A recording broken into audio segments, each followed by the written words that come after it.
نن ورسه وګوره په دې ښار کې پر افغانیانو باندې پابندي لګېدلې ده. کراچي ښار لره ورسه زنانې نیولې دي، کشنې کشنې ماشومانې نیولې دي، هغه یې په جیل کې اچولې دي. ما درته ویل هغه الله دی، هغه قادر ذات دی. لکه چې څنګه افغانان و دې ته مجبور کړو د بل په کور کې شپې تېروي په ذلت باندې، دغسې به ما او تا مجبوره کړي د بل چا په کور کې به تر دې لا په ذلت باندې شپې چې دي هغه تېروو. خیال کوئ، خیال کوئ. که پولیس والا یاست، که پوجان یاست، که اف سی والا یاست، که لیویز والا یاست، خیال کوه، خیال کوه. الله به دې په داسې غم اخته کړي چې ستا ور نیکه نه، ستا اوم پشت به هم تصور نشي کولی. ظلم مه کوئ، د ظلم پای ډېر تریخ دی، د ظلم انجام چې دی هغه ډېر تریخ دی. د خدای دپاره درته وایم مه کوئ، ظلم مه کوئ. په عزت مې راوستلي وو، په عزت باندې مې د دې کوره څه رخصتوي. که میلمه سړی په عزت راولي به په عزتي رخصتوي، تر دې کمینه نشته، تر دې ذلیله نشته، تر دې رسوا نشته.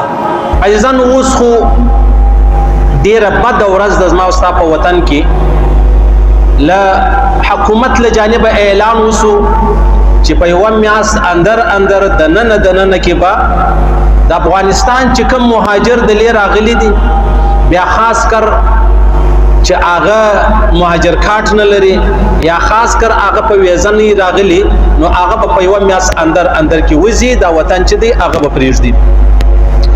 عزیزانو لکه څنګه پیغمبر علیه الصلاۃ والسلام مبارک د ادې فضیلت بیان کړی دی، ورسره د بابا هم فضیلت بیان کړی دی. لکه چې څنګه پیغمبر علیه الصلاۃ والسلام د بچی فضیلت بیان کړی دی، ورسره د لور هم فضیلت بیان کړی دی.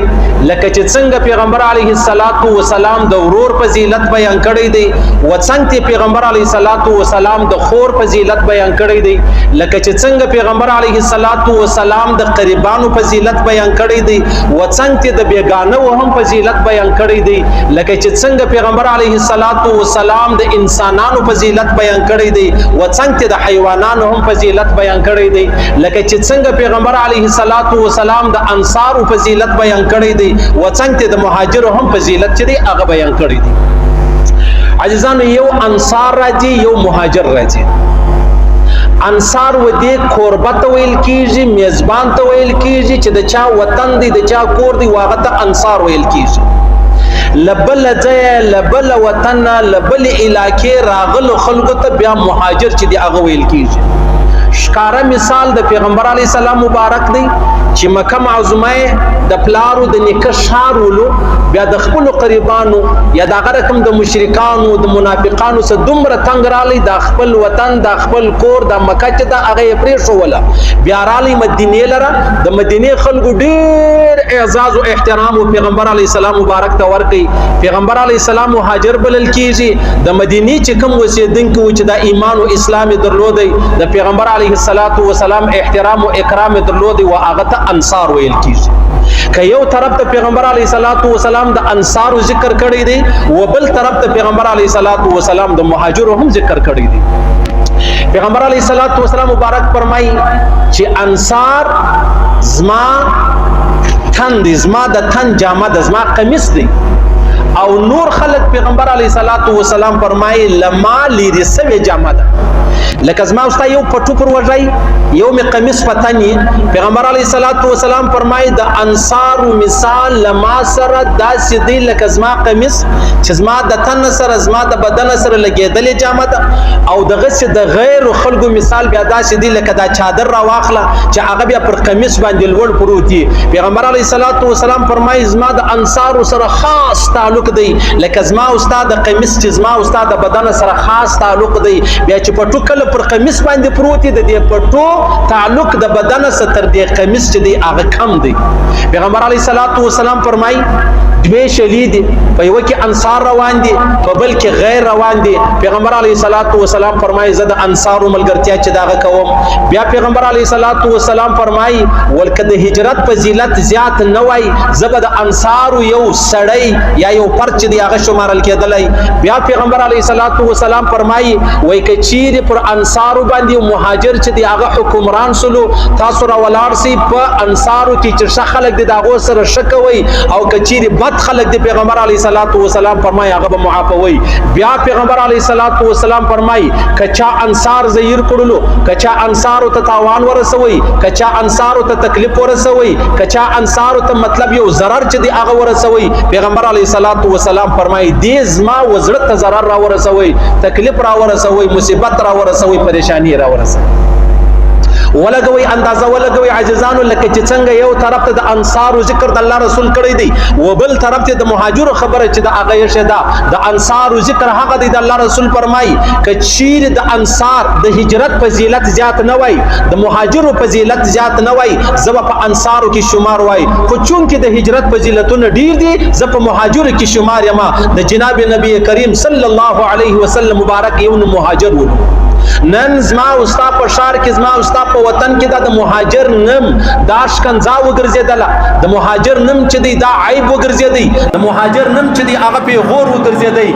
څنګه به یو مسلمان یې، څنګه به یو کلمه ګوي، څنګه به یو سړی د الله او د رسول سره تعلق لري بیا به دی و هجرت ته عیب وایي، بیا به دی په هجرت باندې شرمیږي، بیا به دی په مهاجر باندې شرمیږي، بیا به دی و مهاجر ته مطلب شکنځا چې د هغه وایي. هیڅ کله دا کېدلی نشي که یو سړی د رښتیا د الله او د رسول په عظمت او په لویي او په وحدانیت او په رسالت باندې ایمان چې دی هغه ولري.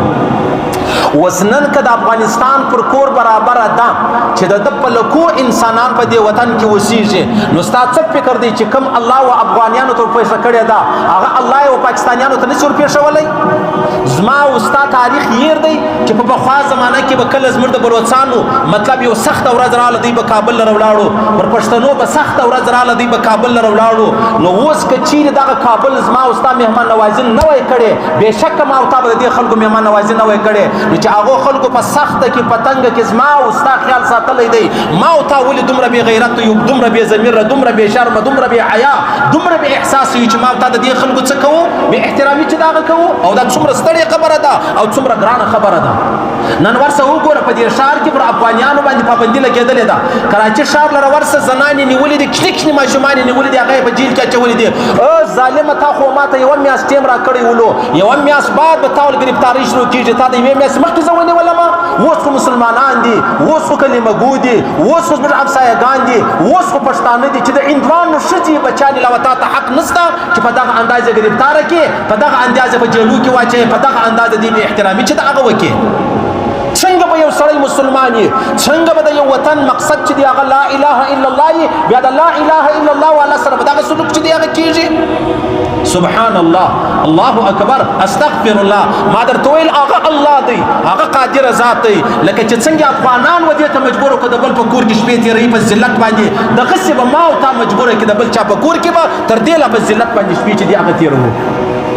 ما نن یو ډېر محترم سړی ولیدی، هغه پر موټر سایکل باندې د خپل کور زنانه راخستې وه، یا لور یا خور یا مور یا کور والا. ولې خیر خو به یې حاجي مولوي صاحب تنګوي مې نه مې سي ګرفتاره کوي مې. او سبحان الله، زه به د خپل عزت په خپله مور راګرځوم، زه به د خپلې مور عزت نیلاموم، زه به د خور عزت نیلاموم، زه به د ښځې عزت نیلاموم، زه به د لور عزت نیلاموم، صرف د دې دپاره چې زه ګرفتاره کېږم. تا زه و دې خبرې ته وتړلم چې نن زما سپین سرې مور زه پر موټرسایکله د ځانه سره ګرځوم. عام طور موټرسایکل باندې چا سره زنانې هغه ډېر نه راګرځي. یو سړی د خپل بچاو دپاره، یو سړی د خپل عزت دپاره، یو سړی د خپل خلاصون دپاره خپل سپین سرې مور یې را روانه کړې ده. ولې؟ دا ظلم نه دی؟ دا خو مسلمانان دي، کلمه ګو دي، پښتانه دي، همسایهګان دي. په خدای دې مې قسم وي چې یهودو نصارا یې لا هم دا خبره نه ده جایزه چې څوک یې د چا سره وکړي. دومره ظلم به سړی کوي. ما یو سړی اپلوز راغلی و مسجد لره، نو ما د کومه ځای راغلی ډېر ځای را یاد کړي، بیخي تقریبا تر 100 کیلومتره لږ کم و. کوچنی بچي ورسره وم. دا بچي څه به کوي؟ وایي دغسې مولوي صاحب بچي بس ځان مال نه، ته ګوره د هغه ځای را روان یې، دا کوچنی بچي د موټر سایکل وګوره، پر هغه کوچنی بچي ګرځېدنګه وګوره. ولې؟ دغه ته مولوي صاحب په اصل حقیقت کې د عسکرو څه بیریږم، د حکومت ته څه بیریږم نه مې سي، دغه کوچنی بچي د ځان سره ګرځم. سبحان الله، دومره ظلم سړی کوي.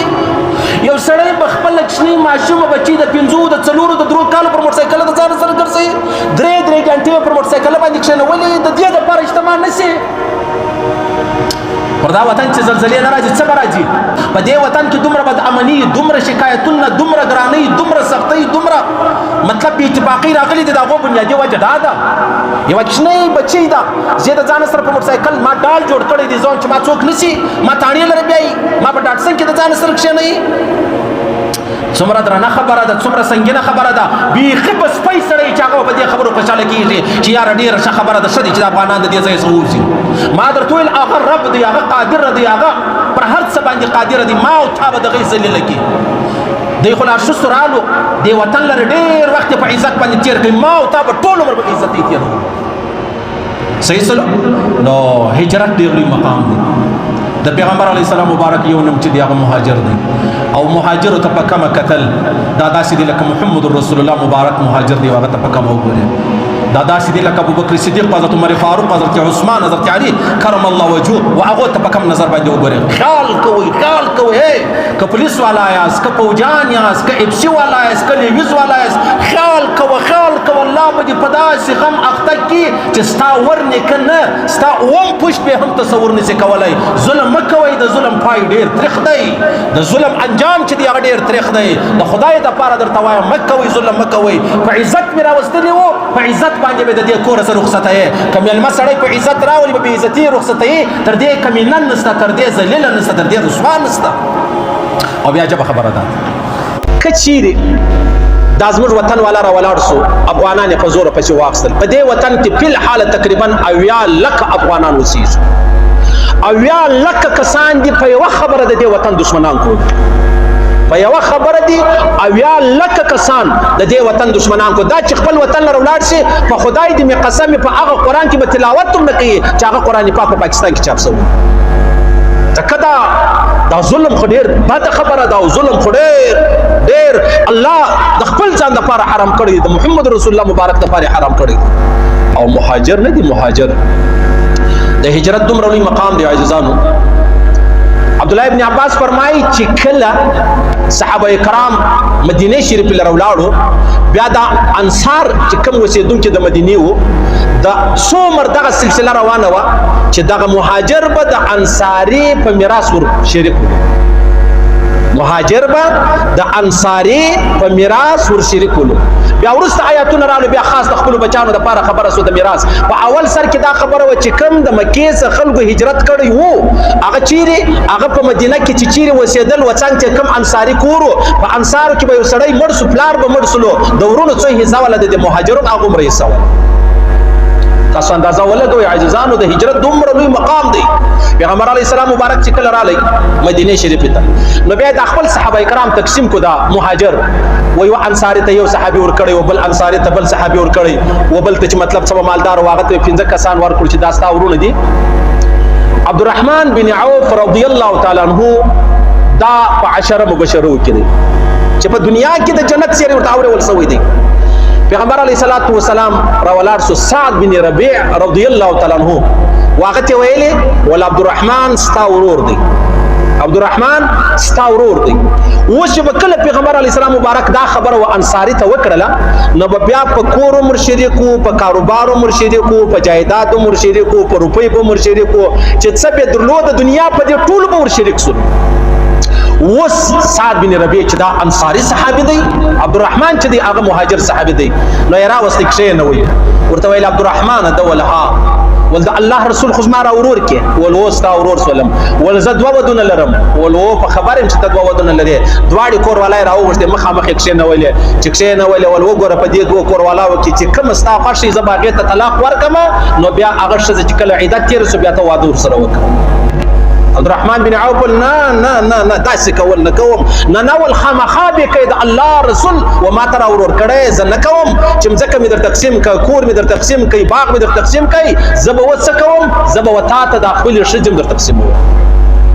عبدالرحمن بن عوف ول نه ما ته د بازار لاره راوښیه، الله دې تا ژوندی لري. دا هغه انصار وو چې د مهاجرو دپاره یې خپلې کوروالا هم حاضرې کړلې. اوس به بیا په مابین کې سپی راپورته چې دا نو څنګه صحابي وو چې خپلې کوروالا یې پرې دې سړي ته کښېنولې. او خبره دا ده چې دې صحابو د خپل پلار سرونه د محمد رسول الله په خاطر راوړل. پیغمبر علیه السلام ته به چا شکنځا وکړله، ابو عبیده بن جراح رضی الله تعالی عنه خپل پلار مړ کړي. رالی پیغمبر علیه السلام ته کیسه وکړه، ولې دې مړ کړي؟ ول یا رسول الله تا ته بد ویل، داسې څوک زه پر دې ځکه نه پرېږدم چې تا ته څوک بد وایي. اکه زما پلار زما ورور زما زوی زما نیکه زه هغه نه پرېږدم. مشخو د دنیا زامن موږ د روپۍ زامن یو موږ دا غواړو چې بس ماته دنیا او روپۍ ورسیږي پیغمبر علی السلام درېمه درجه ده کې ځای رالی ټیک ته کني نه به کوو دلته صحابه د محمد رسول الله په خاطر خپل شیرین کوروالا یو کښینولې او مهاجر ته ویل وراسه تزما شیرې کې اوس په دې دوه کوروالاو کې ستا کوم یو خاصه زما قدر طلاق کوم څومره غلط پیغام لاړې ټول دنیا ته زموږ وطن اسی بدنامه دی لیکن په بدنامي کې دا دی دګنه بدنامه سلو چې اوس په داخله څه کوي د مهاجرو په نامه باندې پکړ د کړ کوي بیا به د خپل کورونو راوړي بیا به د چا ښځې نشي د چا بلون نشي ښځه پر یوه ده زوی پر بله دی پلار پر بله دی دا ژوند دی تر دې خو زار سړی وخوري یاره تر دې خو سړی خودکشي وکړي که څوم حرام کار دی خو در دا بېعزتي به بچاو سو بېعزتي به نه کوئ هیڅ کله به بېعزتي نه کوي کني بېعزتي والا الله دی بیا به ما او تا دغسې بېعزته کړي الله دې نه بېعزته کوي الله دې مهاجر نه بېعزته کوي الله دې ښه په خوشحالي پر خپل طبیعت خپل ښایسته کور لره بوځي په خپله رضا باندې زور به نه جبر به نه دښمني به نه پلانۍ به نه دا اوس د محمود خان بیان اورېدی